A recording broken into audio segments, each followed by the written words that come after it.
What's going on, everyone? This is the Noah Gillian Show, and I, of course, am your host, Noah Gillian. So happy you decided to join in today. It is the 2nd of October, 2023, and on today's episode, we're going to be talking about the end of the MLB season, previewing the Phillies' upcoming postseason run, as well as reacting to the big Damien Lillard trade that went down last week and the dominoes that fell as a result. Before we get into the show, please hit that subscribe button if you're joining us on YouTube. If you're listening on Apple Podcasts, Spotify, please give us that 5-star review. It helps so much, guys. It only takes a couple seconds, so really, really appreciate it. Also, if you're following us on Twitter and Instagram, all our handles are in the description below. If you're watching on YouTube, I got the show's handles right here for you, so you can check it out there. And without further ado, let's just jump right into it. All right, guys. So normally we would have the Eagles breakdown and review on Monday, but we're going to start doing those breakdowns and NFL reactions on Tuesday every single week, so we have the full information available with the Monday night game, with updated any injuries that took place on Sunday that, we're still getting MRIs and all that stuff. So we will have an Eagles breakdown tomorrow. We'll be talking about their win over the Washington Commanders in overtime, as well as a number of other storylines around the NFL. However, today we are talking about our other two main sports that we're talking about, because there's been some pretty massive developments, and we're going to start it off in the MLB. Honestly, personally, just straight up accountability, I have been totally slacking with my baseball content ever since, we've been talking fantasy and all that stuff. Especially just our previews might have been the last time we were talking baseball seriously on the pod. A little bit after the first month of the season, maybe we had a pod there, but then kind of took a back seat a little bit. Obviously the summertime, a little bit later, yada yada yada. You guys did come to hear this story.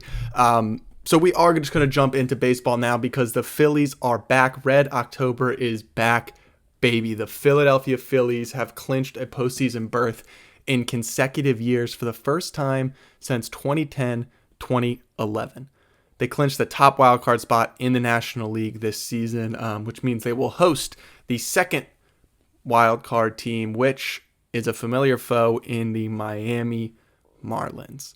It was looking like it was going to be one of the Chicago Cubs, which was they were pretty much favored to make it, but absolutely fell apart down the stretch. And then the Arizona Diamondbacks were also a team that was in the running as well. They ended up settling for the third wildcard slot, so that in turn means they will face the third place division winner, which we'll get to in a few minutes after we talk about the Phils. So that means the Phillies are left with the Miami Marlins. So Miami will travel north up to Philadelphia for a 3-game series. Now, the first round wild card is only the second year of the new format. So for people that are new to that, there's 3 wild card teams now as opposed to just 2. So the number 1 and the number 2 wild card team play each other in a 3-game series at the number 1 wild card's home. So that's obviously the Phillies and the Marlins, 3-game series, all games in Philadelphia. The number 3 wild card travels to the team that won one of the 3 divisions in each league. Out of those 3 division winners, the team with the lowest winning percentage has to host the third wild card in a 3-game series at home. The top 2 teams in this scenario, the Braves and the Dodgers, they were the top 2 teams in terms of winning percentage out of the division winners. They get a bye this week, so they automatically are into the NLDS, the division series, or the Orioles and the Rangers are that team as well. Actually, the Astros, my mistake. So those 2 teams get the bye, so they will be in the division series. So what does that mean for the Phillies? That means they will host the Marlins, like I said, and since the Dodgers have... Excuse me, I'm all out of whack here. Since the Braves have the number 1 seed, the winner of the Phillies-Marlins series will travel to Atlanta for the National League Division Series, and the winner of the Brewers and Diamondbacks series will travel to Los Angeles to face the Dodgers. Last year, the Phillies were the 6th seed, and we went to St. Louis, who was the division winner in the NL Central, beat them, and then went to see the Braves, who were the 2 seed, so that's kind of where we were last year. This year, a lot better year, 90 wins this year, which obviously between 89 and 90 wins isn't Obviously, it's only one win. It's not that big of a deal, but just in the grand scheme of things, I think getting to the 90 milestone was pretty important just for the continued growth of the culture that they're building in Philadelphia over the last couple years, especially during the Bryce Harper era. I think it's really, really crucial that they were able to lock that down and do it against the New York Mets of all teams. So talking and breaking down their series a little bit here. Game 1 will be Tuesday. Tomorrow night will be 3 straight days, Tuesday, Wednesday, and then if necessary, they will play on Thursday. All games will be at 8 p.m. Eastern. I believe they're all on ESPN as well, so not too hard to find, and they will be in the prime time. I know last year, pretty sure every single game was at like 3 o'clock or 4 o'clock, maybe like one game at 7 or 8, but all the games should be in prime time for the Phils this year, and it's gonna be pretty intense. Obviously, Philadelphia in the postseason in general is a hostile environment. And also with a division rival coming up with the Miami Marlins, there's gonna be a little added juice to this one. It would have been one thing if the Cubs came or the Diamondbacks, but because the Marlins are coming, it's gonna be a little bit more juice to this matchup. So I personally am super, super excited. Breaking it down as we begin here now, let's talk about the starting pitchers because that was one thing that the Phillies did a lot better this year. Last year, they were still able to get Zach Wheeler in Game 1 and Aaron Nola in Game 2, so it worked out that way, but more so the sense what I'm talking about is they fought until the very last day of the season pretty much, like the last couple days of the season, to clinch a playoff spot. They got a lot of help, oddly enough, from the Marlins last year who were beating the Brewers.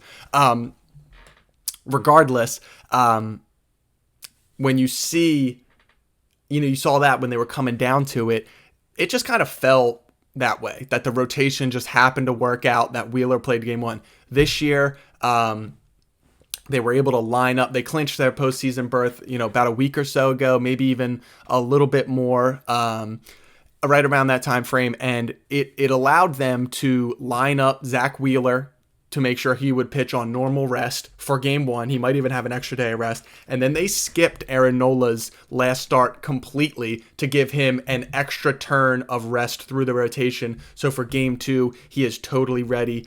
Aaron Nola is one of those pitchers that over the course of his career, when he has 6+ days rest, is an exponentially better pitcher. Most pitchers in general obviously pitch a lot better when they have 5-6 days rest as opposed to pitching on short rest, which would be 3 or 4 days. Wheeler, I believe, will be on about 5 or 6, so he'll be on his kind of normal routine, and I think just the extra day, I think, will be great for him because he's been in great form down the stretch. But for Nola, he's had a very up and down 2023. I think this extra turn, it'll just give him a little bit more rest, a little bit more juice in the arm, and then plus the adrenaline of CBP. Funny enough, I think Aaron Nola, I don't want to say the wrong thing here, but I don't know if Aaron Nola made a start in Citizens Bank Park last year. I'm just going to talk out loud here. He pitched in Game 2 of the Wild Card Series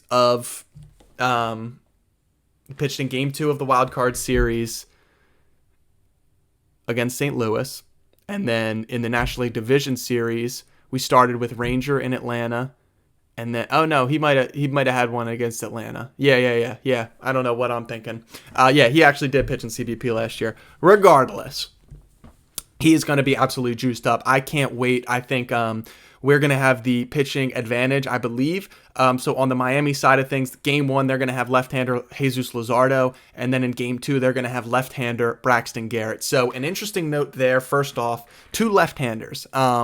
Arizona was more than likely going to throw some righties at us.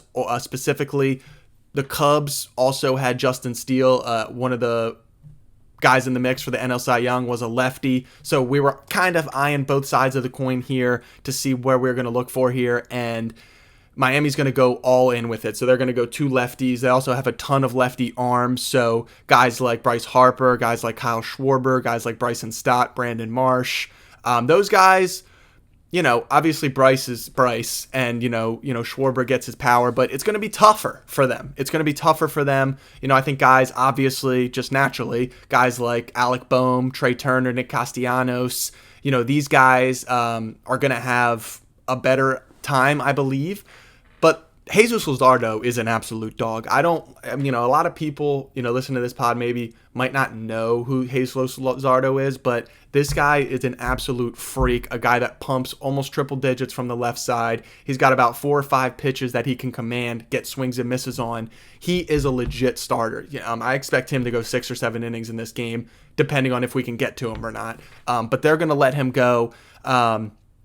For people that have been following baseball and following the Marlins specifically, you'll know that last year they had the National League Cy Young Award winner in Sandy Alcantara.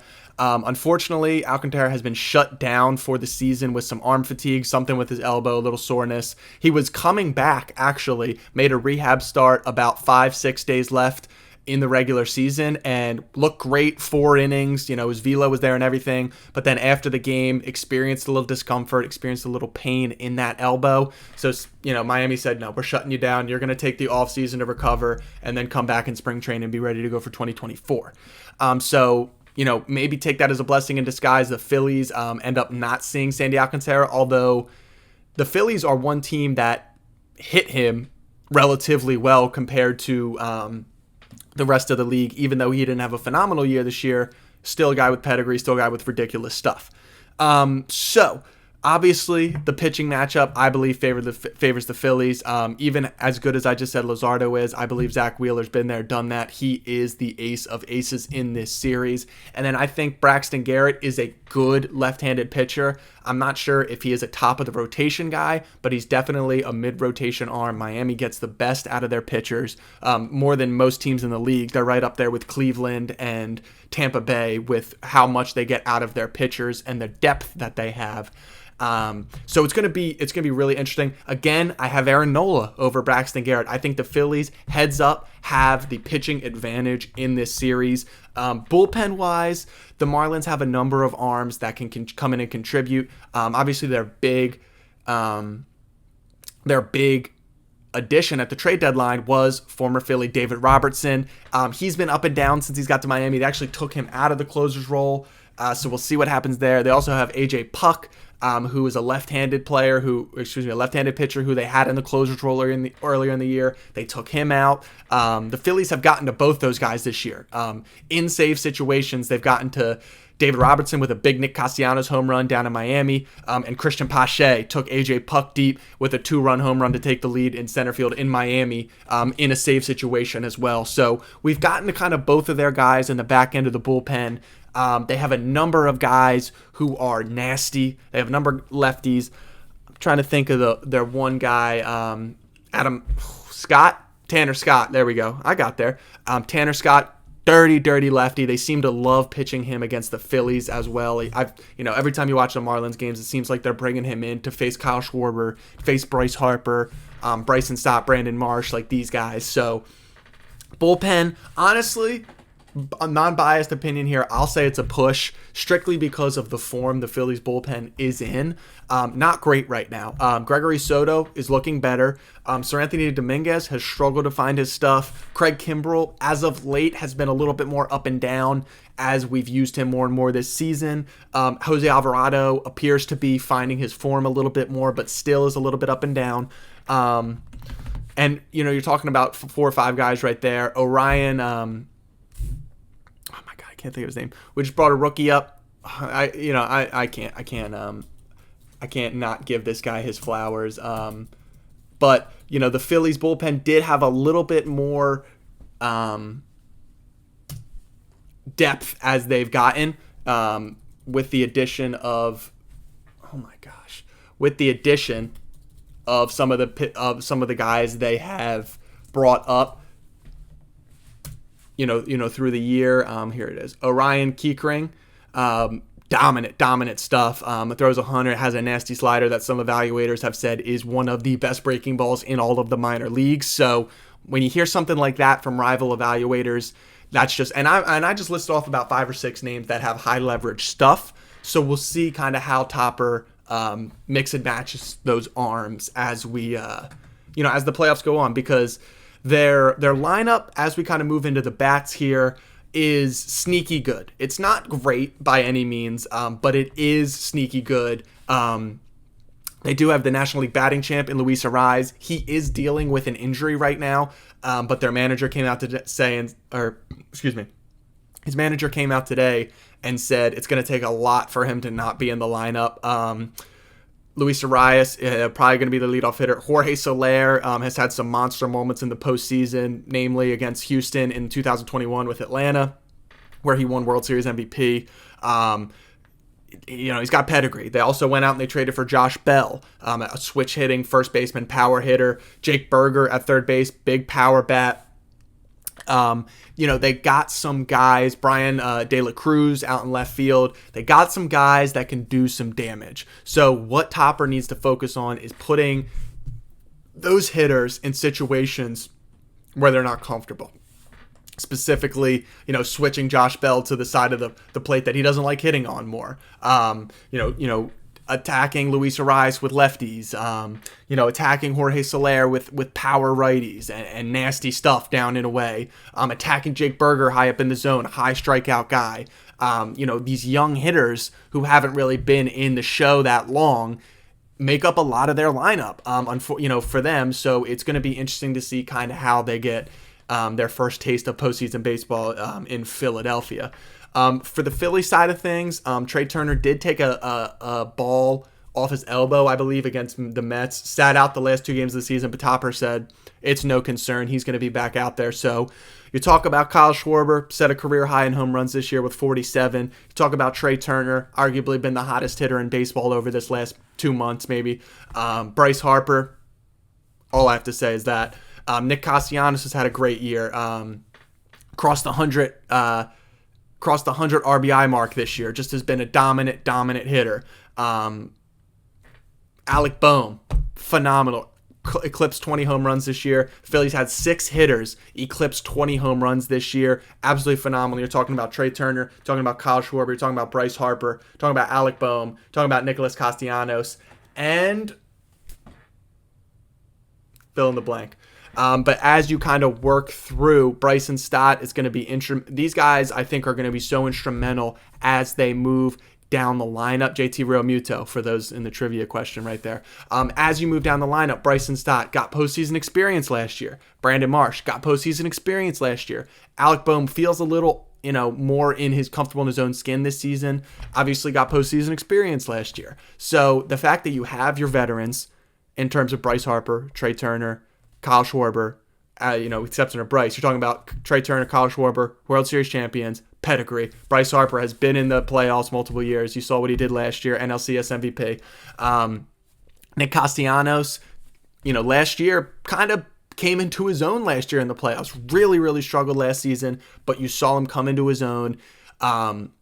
Didn't do great in the wild card series against the Cardinals, but against the Braves came out strong. The Padres, and in the World Series he looked good again. He's a lot more comfortable, a lot better defensively. I just can't wait to see Bryce Harper. They did say every single day he's going to be playing first base. So what that does for the Phillies defensively is what we're going to talk. We're talking about the lineup. We're getting into that as of now. Bryce Harper is going to be playing first base every day. We got Stott, Turner, Boehm around the infield. That's going to stay the same. JT behind the plate, Castellanos and Ray. All that's going to remain the same. The things we got to watch, and that's going to be platooned, and the reason why I was so adamant about the lefty-righty when we were talking about opposing pitchers is center field and left field. Johan Rojas has been a dominant revelation out in center defensively. Right-handed batter. We also have Christian Pache, who we acquired from the A's early in the season. Right-handed batter, very good fielder. And then we have Marshy. We got Brandon Marsh, lefty center fielder, but can play left too. So if it seems like we're going to go up a lefty, it seems like Johan Rojas is going to play center. And then I feel like he would still put Marshy in left, but if he does want to go all the way in with the platoon, then it sounds like Johan Rojas will play in center, and then maybe Pache out in left field. They also have Weston Wilson who they're going to have on their bench. This guy went 30-30 this year in the minors, 30 steals, 30 home runs, was one of the best players in terms of the Phillies system, in terms of what he did in the minors. So it's just a name to consider. I don't think he's going to get a start in one of these two games, but pinch hitting late in games, maybe just keep an eye out for this guy. He's got pop. So for Topper, I think against the lefty, it's an easy decision. Johan Rojas in center. And then in left field, it's a little touch and feel. I personally would lean giving it to Marsh just because of the strides he's made this year against the lefty. However, I totally get starting the game with Pache. And then maybe if, later in the game they bring in a righty out of the pen, then you counter with Marsh in Pache's spot in the lineup and then kind of work that way. But you're going to face two lefties, so it's going to be interesting to see kind of how they balance that. You don't want to look too far ahead, but obviously the Braves have Max Fried as a lefty, so it's going to be interesting to see how they kind of, set up to potentially, if they do see him. Obviously they have dominant arms outside of that in Spencer Strider and the likes. But we're not even going to talk about the Braves. We're focused all on the Marlins right now. And it's going to be a great series. First of all, I cannot wait. The Marlins have the longest odds to win the World Series. So, Vegas is kind of viewing this matchup as probably the biggest discrepancy in terms of a team that maybe slightly overachieved in the Marlins versus a team who's playing extremely, extremely well in the Philadelphia Phillies.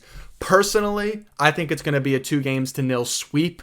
I just think that the environment is going to be absolutely rabid.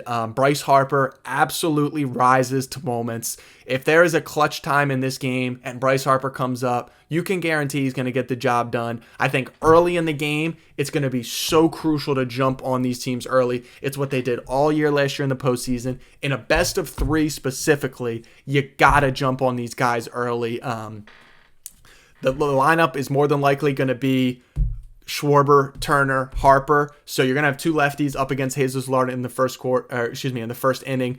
But I'm looking for Trey here. This is why we brought in Trey Turner. Forget everything else. Forget Bryce Harper. Forget Kyle Schwarber. Forget Nick Castellanos. Forget all the young guys. Forget everything, all like that. We brought Trey Turner in for this moment and for playoff baseball. And he is going to have to be a major factor for them to seriously make a run this year again. Obviously, they did it last year without him. But they had Mean Gene Segura, who had massive moments in the postseason. Obviously, Game 1, go-ahead RBI single. Game 3 of the NLCS, 2 RBI, game-winning. It wasn't a walk-off, but he scored the game-winning runs in I believe it was the 7th inning, 2-run single. So, we need moments like that from Trey Turner. He's hitting extremely well. He's finding his stride. Defensively, he's playing a lot better. And I expect him to show up. So like I said, I totally expect the Phillies to win this series. I want to give them I want to give the Marlins some credit for being here and competing, but I just don't see where they have the edge against the Phillies. And granted, it's baseball. You play 162 games just to play 3. It's a crapshoot. Anything can happen. However, I do believe that there's more going for the Phillies, so I do believe they'll win. I think they win 2-0 against the Marlins and they advance to the Braves, but we'll see what happens as we kind of as the series goes on. We'll probably have a little wrap-up pod later this week after the series has concluded. So just touching on the rest of the series here, we're going to have the Brewers are going to be going up against the Arizona Diamondbacks. Very interesting series. I was nervous about facing the Diamondbacks strictly because of Corbin Carroll, likely rookie of the year, 25 home runs, 50 steal guy, absolute stud muffin. He would have been the best player on Diamondbacks, Marlins, Cubs, Reds, any of these guys we would have seen maybe in the first round of the playoffs. He would have been the best player on the team. So on any of those teams. So I'm happy we don't have to worry about that. Also, I'm happy the Phillies don't have to see Zach Gallen. He's a very good guy. He's probably going to start Game 2 against the Brewers. They're starting their rookie Brandon Pfaadt. It just happened to work that way. The Brewers are going to send out Corbin Burns, and then they have Brandon Woodruff and Freddie Peralta. So I expect the Brewers to beat the D-backs, I expect them to handle them. Obviously, anything can happen, like I said, but I do expect them to handle the Diamondbacks, a young team that's happy to be here, get some experience. But I think the Brewers have been here.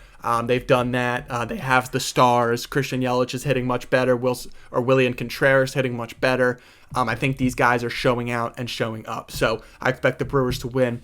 On the other side of the bracket, the Astros ended up winning that. The Astros ended up winning the AL West after an absolutely crazy end to the series.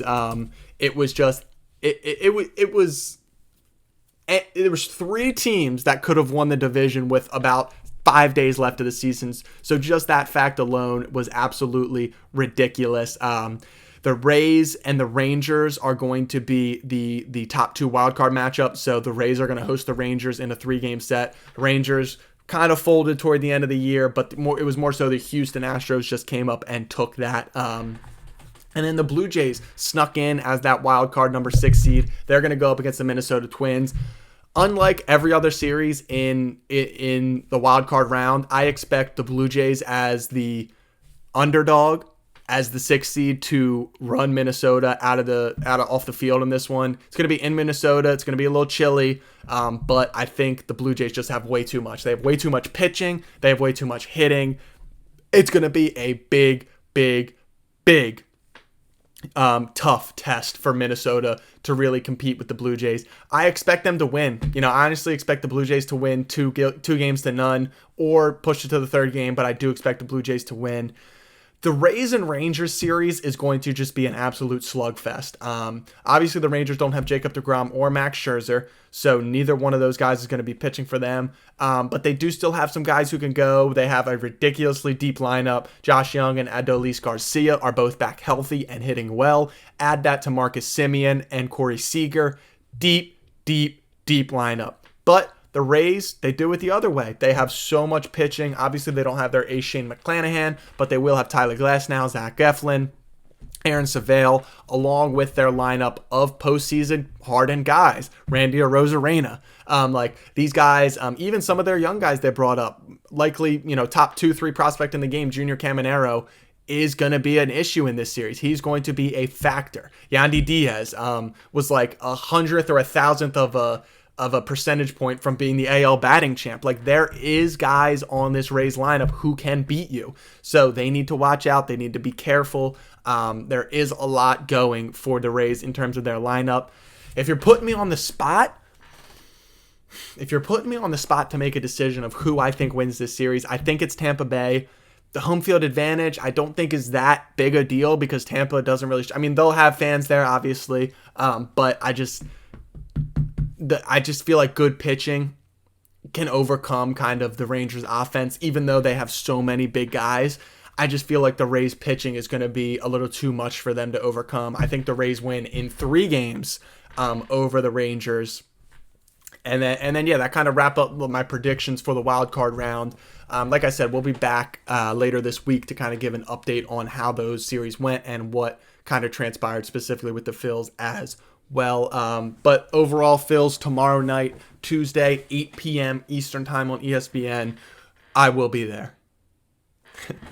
All right, let's move on to the second portion of the show, and we have massive NBA trade news. And massive. This has been the story of the offseason. Damien Lillard had requested a trade out of Portland, and it seemed like Miami was his only destination. He said, I want to go to Miami. That's where you're going to trade me. If not, there's going to be problems. I know specifically early on, people were mentioning Toronto as a potential destination, and it kind of got out that, listen, it's going to be really uncomfortable if you trade him to Toronto. So it kind of calmed down. And then a couple weeks, a week or 2 ago, there was some things that popped up. The Magic could be a surprise team for Damian Lillard. And, Portland is, there's a number of just random teams that were coming up. And you're like, what's going on? And then the Woj bomb. Just absolutely out of nowhere. Portland Trailblazers are trading guard Damian Lillard to the Milwaukee Bucks. Absolutely out of left field. I think everyone kind of was keeping an eye on Milwaukee but not for Damian Lillard. It seemed as if Giannis Antetokounmpo was looking around the league, seeing, maybe the grass is greener on another team. And Milwaukee was kind of sensing that. And, they went out and they made the deal that they think is going to keep Giannis in Milwaukee long term. And as great as Damian Lillard is, he's not Giannis Antetokounmpo. So when you bring in a guy like Damian Lillard, it is fully for the purpose of making your star player happy in terms of Giannis Antetokounmpo. And honestly, hats off. I mean, this was a great deal. We're going to get into each facet of this deal. We're going to go timeline order, and then we're going to kind of talk about the big picture, specifically as it relates to Portland and what they ended up getting back for trading arguably the greatest player in franchise history. So the initial trade was a 3-team deal with obviously Portland, obviously Milwaukee, and then the Phoenix Suns. I don't think anybody saw this, but just slipped in and made this deal turn into a blockbuster and Phoenix was a key piece to this. So as it happened, from Portland, let's see if I can go through here. So Portland ended up getting Drew Holiday, a 2029 first round pick from Milwaukee, unprotected swaps for Milwaukee's picks in 2028 and 2023. So what you're talking about there is 3 straight first round picks from Milwaukee, Drew Holiday, and then that goes to Portland from Milwaukee. Milwaukee also gets DeAndre Ayton and Tuamani Camara. I don't know who Tuamani Camara is. I really have nothing to offer on that guy. But DeAndre Ayton has been a big name. He's been the number 1 pick in the draft. He's been very vocal about how he doesn't want to be in Phoenix anymore. It was rumored that he was going to get traded last year, ended up playing the entire season. And then in the playoffs, obviously they traded for Kevin Durant last year. And then in the playoffs, he got hurt. And a lot of people thought he was going to suit up for a do-or-die Game 6. And he said, I can't play, I'm hurt, blah, blah, blah. And that pretty much was the final straw for Phoenix. And they were like, we need to get him out of here. So the total kind of this 3-team deal is Drew Holiday, DeAndre Ayton, Tuamani Camara, and those 3 picks go to the Blazers. Phoenix landed Yusuf Nurkic from Portland, Grayson Allen from Milwaukee, Nasir Little, and Keon Johnson. So Phoenix ended up trading away DeAndre Ayton and I believe Tuamani Camara for Nurkic, Allen, Nasir Little, and Keon Johnson. So overall for Phoenix, let's just get them out of the way right now. Phoenix, they came in and made some good business here because they moved a disgruntled player away in DeAndre Ayton. They bring in a guy in Yusuf Nurkic who, I'm just going to call it what it is. It's probably a net neutral in terms of what you get from that player. DeAndre Ayton probably a little better defender than Nurkic, but Nurkic much stronger down low, can still score as well as DeAndre Ayton can, rebounds the ball extremely effectively, dealt with a little bit more injuries than Ayton potentially. However, honestly, I think it's a sidestep for them. And then they also add Grayson Allen, a phenomenal shooter, 3-and-D guard, Nasir Little, wing, big body, and Keon Johnson, wing, big body. They have so much money tied into Bradley Beal, Devin Booker, and Kevin Durant that they needed a deal like this. They needed to move 1 player away and get 4 good players in. And I think they knocked it out of the park because now you're talking about Yusuf Nurkic entering that starting lineup with Kevin Durant, with Bradley Beal, with Devin Booker, and then maybe even Grayson Allen gets in that starting lineup as well. We'll see kind of who they end up filling the roster out with, but phenomenal work by Phoenix here. I thought it was absolutely great work by James Jones, their GM, and just great work.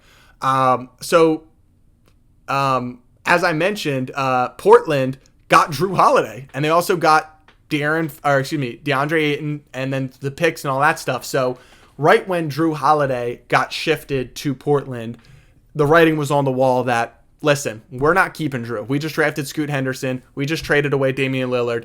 He is open for the market to come get. A lot of people connected the Sixers. A lot of people connected a potential 3-team deal for Harden to go to the Clippers, for Drew Holiday to go to the Sixers, and a lot of picks to go to Portland. That didn't happen because, of course, why would anything good happen to the Sixers this offseason? But what did happen was Drew Holiday got traded to the Boston Celtics. as if the rich couldn't get any richer, the Celtics they acquired Drew Holiday, and it was not for nothing, by the way. They traded away Robert Williams, Malcolm Brogdon, and 2 first-round picks for Drew Holiday. That is a massive package. Let's just talk about it. Robert Williams, arguably one of the best rim protectors in the league, bar none, right? He totally transformed Boston's defense when he was on the court. Also, Malcolm Brogdon, very, very, very good lead guard. Started a number of games for them. Came off the bench a lot as well. He may have won Sixth Man of the Year last year, if I'm thinking about it correct. Regardless, a very, very great player, true professional, a very good complementary piece. Now he got shifted to Portland. So after that, we're talking about, this is the total return that they ended up getting. We're talking about going to Portland here for shipping away Damien Lillard, DeAndre Ayton, Malcolm Brogdon, Robert Williams, Tuamani Camaro, and 5 first-round picks. 5 first-round picks. Now, their picks are Golden State's 2024, Milwaukee 28, Milwaukee 29, a Boston 29, and a Milwaukee 30. So when you're talking about what they're able to acquire first-round pick-wise, obviously Golden State, Milwaukee, Boston, you're talking about a pick in the 20s, right? It's going to be a later first-round pick. Regardless, acquiring that much capital is still valuable in terms of making deals happen at the deadline or just stockpiling your own assets. I thought that was really important. Pretty much rebuilt their front court. The dynamic between DeAndre Ayton and Robert Williams is going to be fascinating because they're both starting caliber players. Obviously, they've both been starting for their teams. Malcolm Brogdon is going to be great along with Scoot Henderson, Anthony Simons in that backcourt. I'm excited to see that. Maybe they try to play Ayton and Williams together. I wonder if they maybe try to trade Ayton or Williams. They're probably going to keep Ayton regardless. Maybe they ship Robert Williams again somewhere. I don't know. But just trading Damien Lillard away for that haul, 5 first-round picks and 4 players, including Ayton, Brogdon, and Robert Williams, I think it was a good bit of business instead of trading for Tyler Hero and 3 first-round picks. So that's just my piece on that. I thought it was pretty impressive what they did. And then the last piece of them all, Damian Lillard goes to the Milwaukee Bucks. So now their starting lineup is looking like Damian Lillard, Chris Middleton, Giannis Antetokounmpo, Brook Lopez, and then probably like Joe Ingles or something like that. Regardless, the view I had before the Boston deal of Drew Holiday was that Milwaukee is far and away the favorite now. Now that Drew Holiday is with Boston and they're going to have Drew, Derek White, hounding backcourt, plus Jaylen Brown and Jason Tatum, Al Horford in the back still. I'm a little worried about their rim defense, but you can't deny what they have out on the perimeter, and it's a perimeter league, and the fact that they're going to have this defense, it's gonna be really, really good for them. But Milwaukee, I think as we kind of look at the East landscape right now, I think you have Milwaukee and Boston pretty much in a class of their own at the top of the East, and then after them you kind of have the Phillies, the Miamis, and that kind of group there of those teams, the New York Knicks, those teams kind of in that second tier. I think you kind of have that top tier, like I said, of Milwaukee, Boston. I think Miami and Philly are kind of in a tier of their own under that, and then there's a bigger tier of teams like the Knicks and some other teams like Atlanta, maybe Orlando this year. So I think that's going to be really interesting. But I did want to come on here and talk about that deal because it's been something that's been in the news for a long, long time now. And it's been very, very, very interesting to keep track of. And the shoe finally fell in terms of what happened with that deal. So as we kind of wrap up the show, definitely, guys, we're gonna do it for the show today. So once again, check the description. in the description below for all our social media handles. Feel free to shoot us any questions. We'll get to them on the show or in the Substack. Also, if you guys want to check out the Substack too, you can go on my Twitter. I have a link directly to it right there. We do Fantasy Notebook every week. Also, just a number of other things if we feel inclined to do so. And then also we're gonna have the Eagles pod out tomorrow, so definitely make sure you're keeping an eye out for that. And then that's gonna wrap it up. So thank you guys for tuning in, and we look forward to seeing you back here again next time.